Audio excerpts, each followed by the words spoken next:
Hello friends, सेब education academy में आपका स्वागत है। आज हम ब्रह्मांड यूनिट का अगला चैप्टर पढ़ेंगे जिसका नाम है सूर्य यानी सन के बारे में आज हम अध्ययन करेंगे। तो सबसे पहले हम सन के बारे में कुछ बेसिक कॉन्सेप्ट देखेंगे जहाँ से क्वेश्चन पूछे जाएंगे। उसके बाद हम इसकी स्ट्रक्चर को पढ़ेंगे। अगर आपने पिछले जो वीडियो नहीं देखे हों तो उनको एक बार अवश्य देख लें, क्योंकि उनमें मैंने तारों की उत्पत्ति के बारे में भी बताया है। क्योंकि सूर्य भी एक तारा है, तो आपको तारों की उत्पत्ति से संबंधित जानकारी लेनी है तो पिछला वीडियो आप देख लें। और अगर आपको वो वीडियो पसंद आए तो उसको लाइक, शेयर, सब्सक्राइब अवश्य करें। अब हम देखते हैं सूर्य के बारे में, सन के बारे में अध्ययन करेंगे। तो क्या होता है कि सबसे पहला क्वेश्चन आपसे पूछा जा सकता है कि जो सूर्य है वो एक क्या है, तो आप आंसर देंगे यह एक तारा है। सूर्य एक तारा है।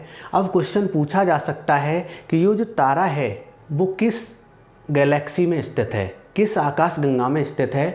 तो आपको याद रखना है कि जो सूर्य है वो मंदाकिनी में स्थित है, मंदाकिनी गैलेक्सी में स्थित है, जिसको दुग्ध मेखला भी कहा जाता है, दुग्ध मेखला भी कहा जाता है, जिसको इंग्लिश में मिल्की वे भी कहते हैं, मिल्की वे भी कहते हैं। जो सूर्य तारा है, जो हमारे सौर मंडल का केंद्र बिंदु है, अगर उसको पूछा जाए कि ये किस आकाश गंगा में स्थित है तो आप आंसर देंगे मंदाकिनी, या हो सकता है दुग्ध मेखला डला हो सकता है ऑप्शन में, या मिल्की वे। तो यहाँ पर हमारा सूर्य स्थित है। अब कंडीशन देखते हैं कैसे कंडीशन है इसकी। ये कंडीशन है आपकी, इसमें अगर भुजाओं की बात करें, क्योंकि हमको पता चल चुका है कि हमारी जो आकाश गंगा है उसका आकार सर्पिल के आकार का है, सर्पिल के आकार की है, जिसको स्पाइरल भी बोलते हैं। और उसमें 3 भुजाएं हैं, एक और ये दूसरी भुजा है और ये तीसरी भुजा है। ये वाला जो पॉइंट आपको दिख रहा है, इस पॉइंट को आकाश गंगा का, आकाश गंगा में जो मंदाकिनी है उसका, इसको बल्ज कहते हैं, बल्ज कहते हैं, या इसको ब्लैक होल कहा जाता है, ब्लैक होल कहा जाता है, जिसको हिंदी में कृष्ण विवर कहते हैं। तो ये जो बल्ज है ये सेंटर है आपकी मंदाकिनी का, केंद्र बिंदु है। और इस सेंटर से अगर ये पूछा जाए कि जो सूर्य तारा है वो इस सेंटर से या इसके जो केंद्र बिंदु से कितनी दूरी पर स्थित है, तो अगर ये पूछा जाए तो आप आंसर देंगे कि लगभग 32,000 प्रकाश वर्ष दूर। यानी जो हमारी आकाश गंगा मिल्की वे है उसके केंद्र से 32,000 प्रकाश वर्ष की दूरी पर सूर्य स्थित है। अगर ये पूछा जाए कि सूर्य किस भुजा में स्थित है तो आप आंसर देंगे दूसरी भुजा में सूर्य स्थित है। ये भी आपको क्वेश्चन पूछा जा सकता है। तो सन की कंडीशन दूसरी भुजा में है। अगर आकाश गंगा की कुल भुजाएं पूछी जाएं तो आप बताएंगे 3 भुजाएं हैं इसकी, जिसमें सूर्य दूसरी भुजा पर स्थित है जो इसके केंद्र से लगभग 32,000 प्रकाश वर्ष की दूरी पर है। अगर बात करें कि जो सूर्य परिक्रमा कर रहा है इस बल्ज की जो सूर्य परिक्रमा कर रहा है वो किस दिशा में कर रहा है, तो आप आंसर देंगे एंटी क्लॉकवाइज, एंटी क्लॉकवाइज, यानी घड़ी की विपरीत दिशा में ये चक्कर लगा रहा है हमारी जो मंदाकिनी है उसके केंद्र का। अब आगे क्वेश्चन पूछा जा सकता है कि ये एक चक्कर पूरा करने में कितना समय लेता है। और हम ये भी जानते हैं कि 2 चीज़ हुआ करती हैं, एक होता है परिक्रमण काल, परिक्रमण काल, और एक होता है परिभ्रमण काल, परिभ्रमण काल। इन 2 चीज़ को समझते हैं। परिक्रमण काल का मतलब ये होता है कि जब कोई चीज़ किसी दूसरे के चारों ओर चक्कर लगाती है तो वो परिक्रमण काल कहलाता है। और यदि कोई चीज़ अपने अक्ष पर ही चक्कर लगाती है उसको परिभ्रमण या घूर्णन काल बोलते हैं। तो सूर्य की अगर बात की जाए तो सूर्य का जो परिक्रमण काल है अपनी दुग्ध मेखला के सापेक्ष, उसका अगर समय पूछा जाए तो आप आंसर देंगे लगभग 25 करोड़ वर्ष, लगभग 25 करोड़ वर्ष में ये अपनी जो मंदाकिनी है उसका पूरा चक्कर लगा लेता है। इस 25 करोड़ वर्ष वाला जो समय है इसको ही ब्रह्मांड वर्ष कहा जाता है। ब्रह्मांड वर्ष या इसको कॉस्मिक ईयर कहते हैं, कॉस्मिक ईयर। तो यहाँ से क्वेश्चन पूछा जा सकता है कि ब्रह्मांड वर्ष का मान कितना होता है, तो आप आंसर देंगे 25 करोड़ वर्ष। जो सूर्य इसका चक्कर लगाने में जितना समय लेता है उसको ही ब्रह्मांड वर्ष या कॉस्मिक ईयर बोला जाता है। अब क्वेश्चन पूछा जा सकता है कि सूर्य का परिभ्रमण काल कितना होता है। तो परिभ्रमण काल का मतलब है कि सूर्य अपने अक्ष पर कितनी देर में घूम जाता है, कितना समय लेता है अपने अक्ष में घूमने पर। तो 2 पॉइंट आप याद रखेंगे। अगर बात करें विषुवतीय क्षेत्र की बात करें तो विषुवतीय क्षेत्र में अपने अक्ष पर घूमने में ये 25 दिन का समय लेता है, 25 दिन का समय लेता है। और ध्रुवीय क्षेत्र की बात करें और सूर्य के ध्रुवीय क्षेत्र की बात करें तो ये घूमने में 35 दिन का समय लेता है। तो ये भी दोनों आपको पॉइंट याद रखने हैं क्योंकि इससे क्वेश्चन बनते हैं आपके। तो परिभ्रमण काल की बात करें तो विषुवत रेखीय जो क्षेत्र होता है उसका 25 दिन में चक्कर लगा लेता है, अपने अक्ष पर घूम जाता है, और ध्रुवीय क्षेत्र का 35 दिन में घूम जाता है। अगर बात करें कि ये जो सूर्य परिक्रमा कर रहा है अपने अक्ष पर किस ओर से किस ओर कर रहा है, तो आप याद रखेंगे पूर्व से पश्चिम की ओर, पूर्व से पश्चिम की ओर सूर्य अपने अक्ष पर घूमता है, जिसमें ये आपके समय लेता है, जिसको परिभ्रमण काल कहते हैं। अब आगे हम देखते हैं कि जो सूर्य परिक्रमा कर रहा है अपनी मिल्की वे की, वो कितनी स्पीड से कर रहा है। अगर ये पूछा जाए तो आपको याद रखना है, अगर उसकी स्पीड पूछी जाए तो लगभग 250 किलोमीटर प्रति सेकंड की गति से ये चक्कर लगाता है। 250 किलोमीटर प्रति सेकंड की गति से ये चक्कर लगाता है अपनी मिल्की वे आकाशगंगा के। तो मैंने कुछ हमने क्वेश्चंस देखे जो हमारी आकाशगंगा और से सूर्य से संबंधित थे। अब हम आगे देखते हैं, अब हम आगे इसके स्ट्रक्चर को देखते हैं जहाँ से क्वेश्चन बनेंगे, जिसको हम समझते हैं फिगर से।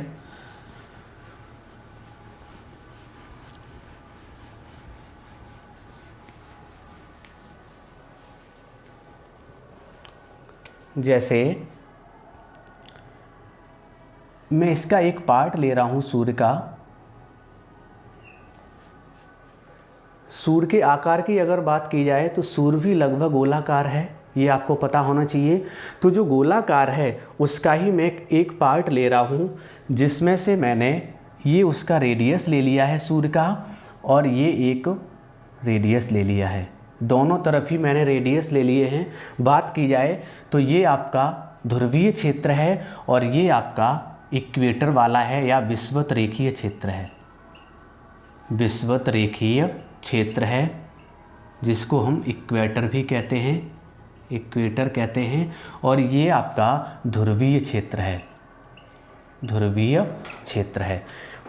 बात की जाए तो ये हमने इसका ले लिया सेंटर, ये सूर्य का सेंटर है, सूर्य का सेंटर है। तो सबसे पहले तो हम सूर्य की कुल परतों के बारे में बात करें तो वैसे देखा जाए तो 3 तो इसकी आंतरिक संरचना वाली परतें होती हैं और बाकी की जो 3 होते हैं वो वायुमंडलीय परतें होती हैं। तो कुल मिलाकर 6 परतें हैं इसकी।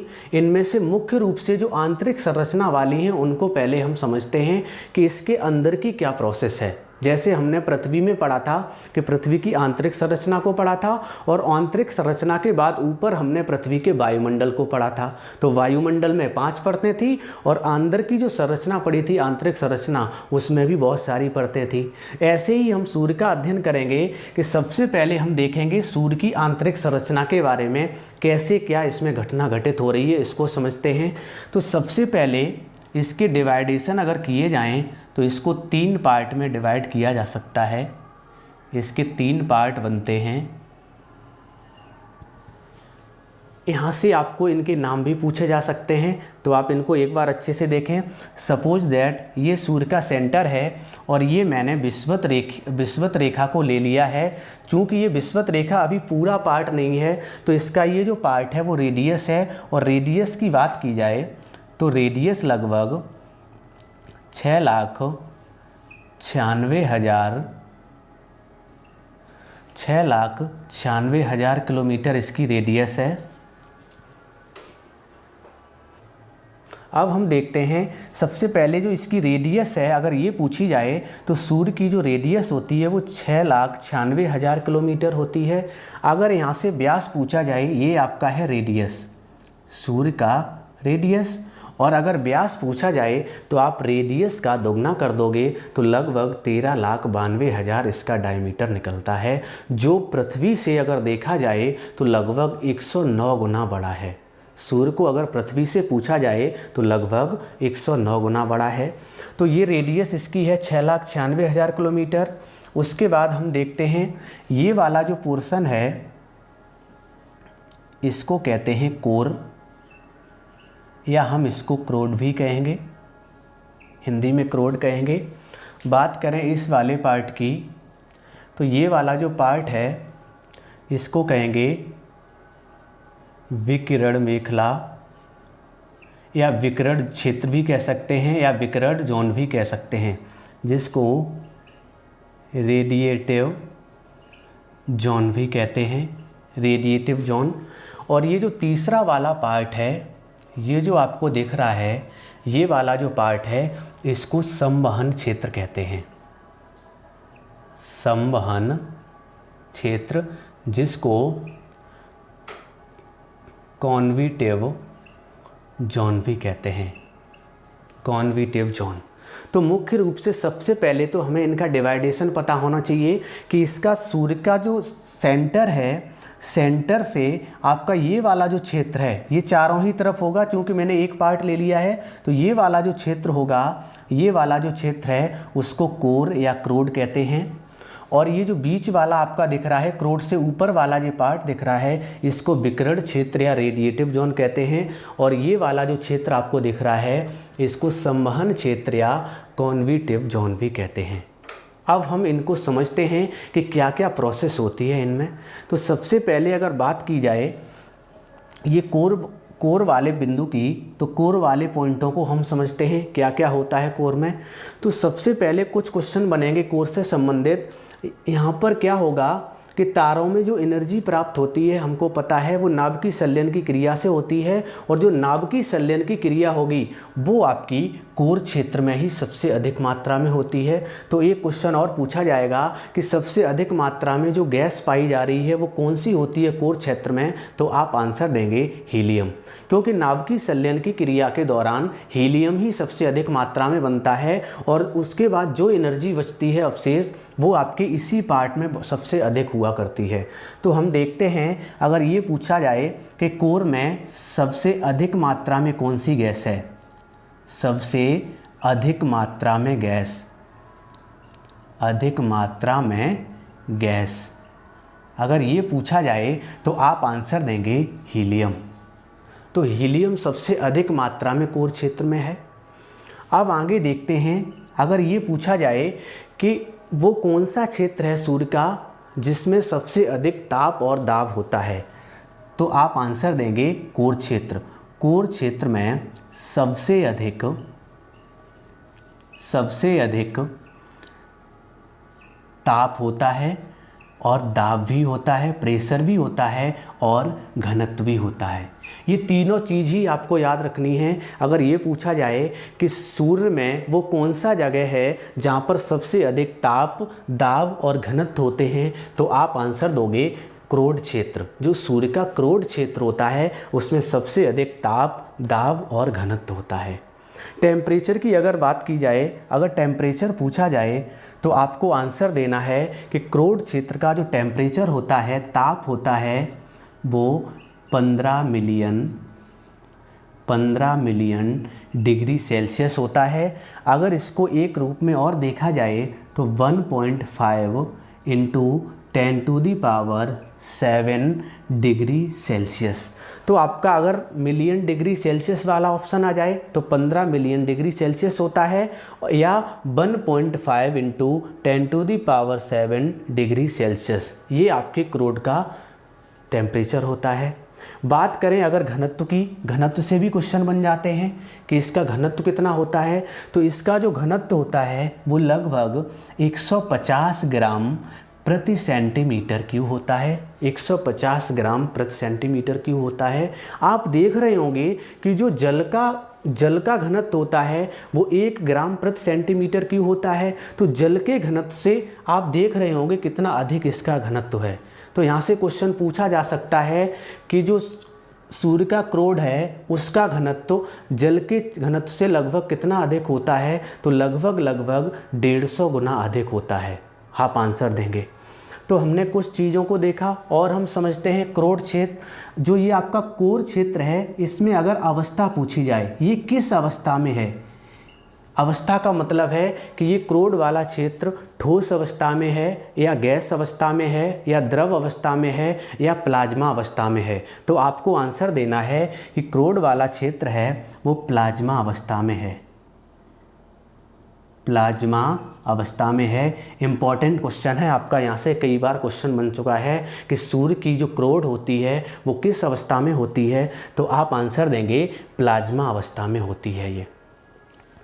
तो हमने मुख्य रूप से 3-4 पॉइंटों को देखा। सबसे अधिक मात्रा में कौन सी गैस है, इसमें हीलियम है। सबसे अधिक क्या है, इसका ताप, दाब और घनत्व है। घनत्व की बात करें तो 150 ग्राम प्रति सेंटीमीटर क्यूब है। ताप की बात करें तो 15 मिलियन डिग्री सेल्सियस एवं 1.5 × 10⁷ डिग्री सेल्सियस है।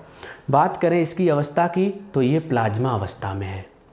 अगर बात की जाए कि नाभिकीय संलयन की प्रोसेस क्या होती है तो वो आपको पता ही है कि जब दो हाइड्रोजन के अणु मिलकर हीलियम का निर्माण करते हैं और जो ऊर्जा मुक्त करते हैं उसके बदले में जो ऊर्जा मुक्त करते हैं यही ऊर्जा हमें तारों में चमक के रूप में प्राप्त होती है। तो वही एनर्जी आपकी इसी क्रोड क्षेत्र में है। इसमें एनर्जी भी सबसे अधिक मात्रा में है। तो हमने क्रोड क्षेत्र को देखा। क्रोड क्षेत्र की बात की जाए तो आपका जो क्रोड क्षेत्र है वो रेडियस का लगभग 20 से 25% भाग में है। आप इसको भी समझ लें। ये जो आप देख रहे हैं ये वाला जो एरिया है वो लगभग 20 से 25% भाग में है। बात की जाए ये वाला जो एरिया है वो आपका सेंटर से लगभग 70% तक है और आगे आपका 70% से लेकर फोटोस्फीयर तक का एरिया है। अब हम और समझते हैं दूसरा जो क्षेत्र है इसका, जिसको कहते हैं विकिरण क्षेत्र या रेडिएशन जोन। अब क्या होगा कि ये जो सेंटर है जो आपका क्रोड है, कोर क्षेत्र है, इसमें बहुत ज़्यादा आपका एनर्जी भरा हुआ है। चूँकि नाभिकीय संलयन की यहाँ क्रिया हुई है तो बहुत ज़्यादा एनर्जी है। अब वो एनर्जी निकलेगी यहाँ से, क्योंकि एनर्जी का एक सिस्टम होता है कि एनर्जी उच्च क्षेत्र से निम्न क्षेत्र की तरफ जाती है। जहाँ ज़्यादा एनर्जी होगी वहाँ से वो कम वाले क्षेत्र की तरफ जाएगी। तो यहाँ से एनर्जी निकलना स्टार्ट करेगी। तो एनर्जी यहाँ से जब निकलेगी तो उसका पूछा जाएगा कि वो किस रूप में निकलती है, किस रूप में निकलती है। तो आप आंसर देंगे यहाँ पर जो एनर्जी निकलेगी वो विद्युत चुंबकीय विकिरण के रूप में निकलती है। इंपॉर्टेंट क्वेश्चन है आपका। विद्युत चुंबकीय विकिरण के रूप में ये आपकी यहाँ से निकलेगी। अब यहाँ से क्या क्या निकलेगा तो वो समझ लें। इसमें मुख्य रूप से एक्स रेज निकलेंगी, गामा रेज निकलेंगी और फोटॉन्स निकलेंगे, फोटॉन निकलेंगे। क्योंकि हमें पता है कि जो प्रकाश में जो ऊर्जा चला करती है वो फोटॉन्स के रूप में चलती है, जो पैकेटों और बंडलों के रूप में चला करती है। तो मुख्य रूप से हमने देखा कि ये जो एनर्जी है वो अब यहाँ से चलेगी और आपका जो दूसरा क्षेत्र पड़ रहा है जिसको विकिरण क्षेत्र कहते हैं, तो यहाँ पर जो चलेगी ये, उसका अगर रूप पूछा जाए तो विद्युत चुंबकीय विकिरण के रूप में चलेगी। इसमें क्या क्या निकलेगा तो एक्स रेज, गामा रेज और फोटोन। ये मुख्य रूप से आपके 3 पॉइंट निकलेंगे जो आपके आगे को बढ़ेंगे।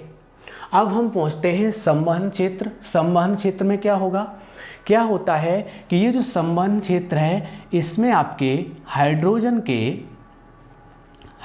की कोशिकाएं पाई जाती हैं। हाइड्रोजन की सेल्स पाई जाती हैं। तो ये सेल्स हुआ करती हैं, वो इसमें शुरुआत में तो बड़े सेल्स हुआ करते हैं और धीरे धीरे ऊपर की तरफ जो बढ़ते हैं तो उनका आकार छोटा होता जाता है। आपको दिख रहा होगा, अब इनका आकार ऊपर की तरफ जाओगे तो छोटा होता चला जाएगा, छोटा होता चला जाएगा।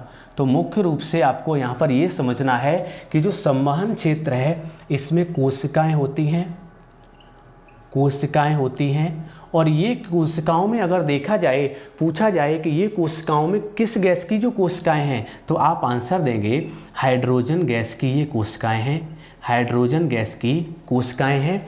सबसे बड़ी कोशिकाएं किस तरफ हैं, तो इसका जो ये निचला सिरा है, संवहन क्षेत्र का जो निचला सिरा है उसमें सबसे बड़ी कोशिकाएं हैं और इसका सबसे ऊपरी सिरा है, इसमें सबसे छोटी कोशिकाएं हैं। अब हम आगे देखते हैं क्या होगा। अब आगे आपका फिर ये रेस जाएंगी, आगे आपकी किरणें जाएंगी जो आपकी विद्युत चुम्बकीय विकिरण के रूप में जा रही हैं। अब ये आगे बढ़ेंगी तो इन्हीं सेल से होकर गुजरेंगी, इन्हीं सेल से होकर गुजरेंगी और यहाँ पर जाने के बाद ये आपकी बिखर जाएंगी, इस रूप में ऐसे बिखर जाएंगे। तो ये वाला जो सिस्टम है इसको कहते हैं सौर ज्वालाएं, सौर ज्वालाएं।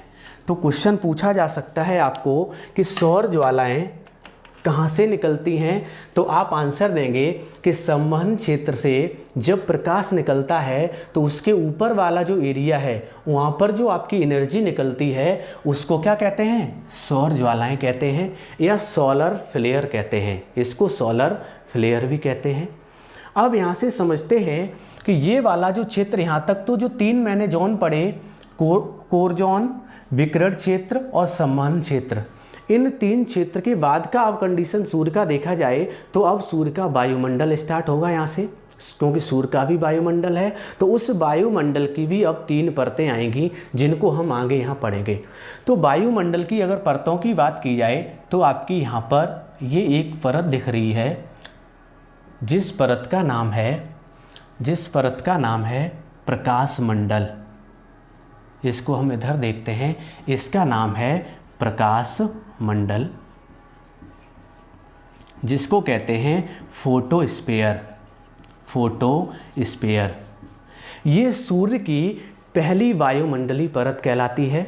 इसको समझते हैं क्या क्या होता है इसमें। तो सबसे पहले तो एक क्वेश्चन पूछा जाएगा कि वो सूर्य का कौन सा भाग है जो हमें पृथ्वी से दिखाई देता है या दृश्यमान है, तो आप आंसर देंगे प्रकाश मंडल। ये प्रकाश मंडल ही जो भाग है वो दृश्यमान भाग है, दृश्यमान भाग है जो हमें पृथ्वी से दिखाई देता है। जो आपको सूर्य का जितना भी हिस्सा आपको पृथ्वी से जो दिखाई देता है उसको ही फोटोस्फीयर या प्रकाश मंडल कहते हैं। ये वाले जो हिस्से थे वो बिल्कुल भी हमें दिखाई नहीं देते हैं क्योंकि ये सूर्य की आंतरिक संरचना हो गई। तो हमें दिखाई जो देने वाला भाग होगा वो ये है आपका सूर्य की सतह, ये आपकी सूर्य की सतह है जो यहाँ तक आपकी मैंने दर्शाई है, जिसको प्रकाश मंडल कहते हैं। ये हमें पृथ्वी से दिखाई देता है। अब हम देखते हैं, क्वेश्चन पूछेगा कि ये जो सौर ज्वाला की जो घटना है वो कहाँ से उत्पन्न हो रही है, तो वो भी आपको आंसर देना है कि सौर ज्वाला की घटना भी प्रकाश मंडल से ही घटित हो रही है। और देखते हैं सौर मंडल से, प्रकाश मंडल से क्या क्या घटित होता है उसको समझते हैं। इसको समझें क्या होता है। जैसे यहाँ पर आपके कोई 2 सेल हैं, इसको समझना है। कोई 2 सेल हैं, हमें पता है कि संवहन मंडल में सेल हुआ करते हैं। अब इनमें क्या होगा कि इधर से जब कोई प्रकाश जाएगा तो इन सेलों के बीच से जब कोई प्रकाश गुजरेगा तो इसके बाद ये आपका इधर और उधर जाएगा। चूँकि आपका इसके बाद एक परत और है, इसके बाद एक परत और है जिसका नाम है क्रोमोस्फीयर। इसको हम यहाँ समझते हैं, इसका नाम है क्रोमोस्फीयर, जिसको वर्णमंडल कहते हैं, जिसको वर्णमंडल कहते हैं। इस वर्णमंडल को समझते हैं। इस वर्णमंडल में बहुत सारी मात्रा में आपकी हाइड्रोजन गैस है, हाइड्रोजन गैस है। चूँकि आपका इधर सौर ज्वालाएं जा रही हैं और सौर ज्वालाओं में अभी अगर देखा जाए प्रकाश मंडल में अगर देखा जाए तो एनर्जी के साथ साथ गैसों की मात्रा भी उपलब्ध है, क्योंकि इतना प्रेशर से वो एनर्जी निकली है कि गैस भी साथ में निकल के बाहर गए हैं। लेकिन ये जो वर्ड मंडल है वो उन गैसों को रोक लेता है, ये वाली जो परत है वो उन गैसों को रोक लेती है लेकिन एनर्जी को नहीं रोकती। तो इसलिए एनर्जी तो ऊपर से निकली चली जाएगी, एनर्जी तो इसके ऊपर से भी निकली चली जाएगी, लेकिन क्या होगा कि जो गैसें रुक जाएंगी तो वो गैसें फिर पुनः आपके इसी संवहन मंडल में प्रवेश कर जाएंगी। ये जो गैसें प्रवेश कर रही हैं तो जिस जगह से ये प्रवेश करेंगी और यहाँ पर आपकी निकल रही थी, यहाँ से यहाँ पर भी हो सकता है, यहाँ से भी इंटर कर सकती हैं, यहाँ से भी प्रवेश कर सकती हैं। तो जहाँ से प्रवेश करती हैं उस जगह धब्बे बन जाते हैं, उस जगह धब्बे बन जाते हैं। इन धब्बों को, जो आपको ये धब्बे दिख रहे हैं, इन धब्बों को सौर्य कलंक कहते हैं, सौर्य कलंक, या इनको सन स्पॉट भी कहा जाता है, सन स्पॉट या सौर्य धब्बे भी कहते हैं, सौर्य धब्बा। तो इसके कई नाम हैं, आप याद रखेंगे। तो आपकी जो हाइड्रोजन गैस थी जो ऊपर आपकी नहीं जा पाई थी वर्ड मंडल से, तो वो पुनः लौट के संवहन मंडल में आएगी। तो जिस जगह से इंटर करती है तो वो वाली जगह का अगर टेम्परेचर पूछा जाए तो टेम्परेचर भी आपका 1500 डिग्री सेल्सियस से लेकर 4000 डिग्री सेल्सियस तक होता है। यहाँ से आपका इम्पॉर्टेंट है, ये टेम्परेचर पूछा जाता है कि जहाँ से आपकी हाइड्रोजन गैस पुनः संवहन मंडल में वापस जाती है तो जिस जगह सौर कलंक बनते हैं या सन स्पॉट बनते हैं उसका अगर टेम्परेचर पूछा जाए तो 1500 डिग्री सेल्सियस से लेकर 4000 डिग्री सेल्सियस तक होता है। और बात की जाए अगर इस प्रकाश मंडल की, फोटोस्फीयर की, तो इस फोटोस्फीयर का जो टेम्परेचर होता है, जो तापमान होता है, वो लगभग 6000 डिग्री सेल्सियस होता है।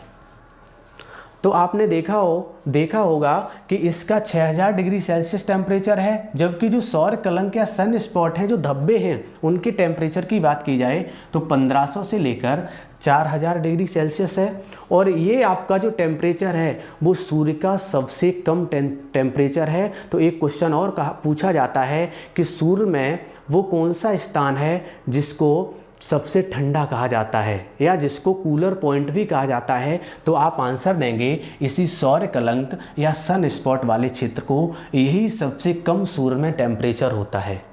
क्योंकि जैसे जैसे अब हम आगे को बढ़ेंगे तो टेम्परेचर फिर बढ़ता चला जाएगा, क्योंकि केंद्र में तो बहुत ज़्यादा टेम्परेचर था, धीरे इसमें थोड़ा कम हुआ, इसमें थोड़ा कम हुआ, यहाँ पर आके प्रकाश मंडल में लगभग 6000 हो गया, धब्बों का लगभग 1500 से लेकर 4000 हो गया। अब हम जाएंगे क्रोमोस्फीयर में या वर्ल्ड मंडल में जाएंगे तो यहाँ का जो टेम्परेचर होगा वो आपका इस 4000 से लेकर 20000 डिग्री सेल्सियस तक हो जाएगा। इसके टेम्परेचर की बात करें, तापमान की बात करें तो वो लगभग 4000 डिग्री सेल्सियस से लेकर 20000 डिग्री सेल्सियस हो जाएगा। तो हमने देखा कि आगे फिर टेम्परेचर बढ़ रहा है। बाद में एक और परत बची है, उसको हम समझते हैं। ये वाला जो क्षेत्र है क्रोमोस्फीयर के ऊपर वाला, जहाँ से आपको ये निकलते हुए फ्लैम दिख रहे होंगे, तो ये जो फ्लैम निकलते हैं जब, तो इस फ्लैम पर एक परत बनती है, इस फ्लैम पर ही एक परत बनती है जिसका नाम है कोरोना, या जिसको किरीट भी कहते हैं, किरीट, या इसको सूर्य मुकुट भी कहा जाता है, सूर्य मुकुट भी कहा जाता है। कई नाम हैं इसके, तो इनको भी हम समझते हैं। क्या होता है कि जब आपकी सौर ज्वालाएं आगे को जाती हैं, हाइड्रोजन नीचे को चली जाती है, तो जब ऊपर को जाती हैं सौर ज्वालाएं तो एक थोड़ा हल्का सा प्रकाश बनाती हैं, एक परत बनती है जिसमें प्रकाश उत्पन्न होता है, जिसको कोरोना, किरीट या सूर्य मुकुट कहा जाता है। इससे बनने वाले क्वेश्चनों को देखते हैं। इस कोरोना, किरीट या सूर्य मुकुट से ही एक्स रेज उत्सर्जित होती हैं। क्वेश्चन पूछा जाएगा कि एक्स किरणें किससे उत्सर्जित होती हैं, तो आप आंसर देंगे जो कोरोना वाला क्षेत्र है वहाँ से एक्स रे उत्पन्न होती हैं। और ये कब दिखाई देता है, अगर ये पूछा जाए तो आप आंसर देंगे सूर्य ग्रहण के समय, पूर्ण सूर्य ग्रहण के समय, पूर्ण सूर्य ग्रहण के समय ये आपको दिखाई देंगी। बात करें वर्ल्ड मंडल की, जिसको क्रोमोस्फीयर कहते हैं, ये भी आपका पूर्ण सूर्य ग्रहण के समय ही दिखाई देता है, पूर्ण सूर्य ग्रहण के समय दिखाई देगा। तो हमने देखा कि सिर्फ प्रकाश मंडल ही ऐसा पार्ट है सन का जो हमें दिखाई देता है पृथ्वी से, और बाकी के जो पार्ट हैं वो दिखाई नहीं देते हैं। दो पार्ट आपको याद रखने हैं, जो वर्ल्ड मंडल और क्रीट वाला जो एरिया है वो जब पूर्ण सूर्य ग्रहण होता है उस समय दिखाई देता है। और ये जो क्रोमोस्फीयर है वर्ल्ड मंडल का, अगर कलर पूछा जाए तो ये लाल रंग का होता है, लाल रंग का होता है। और एक क्वेश्चन और पूछा जाएगा कि आपका डायमंड रिंग के जैसा कौन दिखता है, तो वो आपका क्रोमोस्फीयर या जो वर्ल्ड मंडल है वो ही आपका डायमंड रिंग की तरह दिखता है, डायमंड रिंग।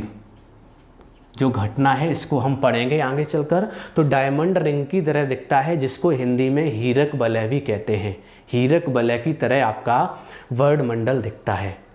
तो हमने देखा कि कैसे आपका सन स्पॉट बना, और सन स्पॉट के बाद मैंने सौर ज्वालाओं को भी देखा। अब कुछ सौर ज्वालाओं से संबंधित क्वेश्चन देखते हैं। क्या होता है कि ये सौर ज्वालाएं जब आगे को चलती हैं तो हो सकता है एक कंडीशन ऐसी बन सकती है, जैसे ये हमारा सन है, सन से जब सौर ज्वालाएं निकलती हैं, सपोज दैट आपका हमें पता है कि सन के कुछ ग्रह भी हैं जिनको हम आगे पढ़ेंगे। तो उन ग्रह में एक ग्रह है पृथ्वी, जिस पर हम लोग रहते हैं। तो जब ये सौर ज्वालाएं निकलती हैं तो पृथ्वी के सबसे पहले ये ध्रुवों पर पहुंचती हैं। ध्रुवों पर क्यों पहुंचती हैं? क्योंकि इसका ग्रेविटेशनल फोर्स सबसे अधिक ध्रुवों पर होता है पृथ्वी का। तो ये जब ध्रुवों की तरफ जाती हैं तो इस घटना को अरोरा कहते हैं। इस घटना को क्या कहते हैं? अरोरा कहते हैं। और जब ये उत्तरी, ये आपका नॉर्थ ध्रुव है, ये आपका साउथ ध्रुव है, तो जब नॉर्थ पर जाएंगी तो इस घटना को अरोरा बोरियालिस, अरोरा बोरियालिस, और जब ये दक्षिणी ध्रुव पर जाएंगी तब इस घटना को अरोरा ऑस्ट्रेलिस कहते हैं, ऑस्ट्रेलिस कहते हैं। तो ये भी आपको याद रखना है, यहाँ से भी क्वेश्चन पूछा जाता है कि जो ये सौर ज्वालाएं जब पृथ्वी की तरफ जाती हैं, क्योंकि हमें पता है कि ये सौर ज्वालाएं प्रत्येक ग्रह और उपग्रह के पास पहुँचती हैं, तो उसी क्रम में जब हमारी पृथ्वी आती है तो पृथ्वी में एक मंडल होता है, एक वायुमंडल का हिस्सा होता है जिसको मध्य मंडल कहते हैं। उस मध्य मंडल में घर्षण के कारण इन अरोराओं से कंपन पैदा होता है, पृथ्वी पर झंझावात भी पैदा होते हैं, जिससे आपके उपग्रहों की कंडीशन है, जो आपके संचार उपग्रह हैं उनमें भी थोड़ी समस्या पैदा हो जाती है। और ये जब जाते हैं तो सबसे पहले पृथ्वी के ध्रुवों पर पहुंचते हैं, इस घटना को अरोरा कहते हैं। जब ये उत्तरी ध्रुव पर पहुंचते हैं तो उस घटना को अरोरा बोरियोलिस, और दक्षिणी ध्रुव पर अरोरा ऑस्ट्रेलिस कहलाती है। तो हमने मुख्य रूप से आज सूर्य के बारे में कुछ बेसिक चीज़ें पढ़ी। उसके अलावा मैंने क्रोड और आपका विकिरण क्षेत्र, संवहन क्षेत्र के बारे में पढ़ा। उसके अलावा मैंने इसके वायुमंडल की जो 3 परतें हैं, मुख्य रूप से प्रकाश मंडल, वर्ल्ड मंडल और कोरोना, इन सब के बारे में पढ़ा। अगर ये चैप्टर आपको पसंद आया हो तो आप वीडियो को लाइक, शेयर, सब्सक्राइब अवश्य करें। धन्यवाद।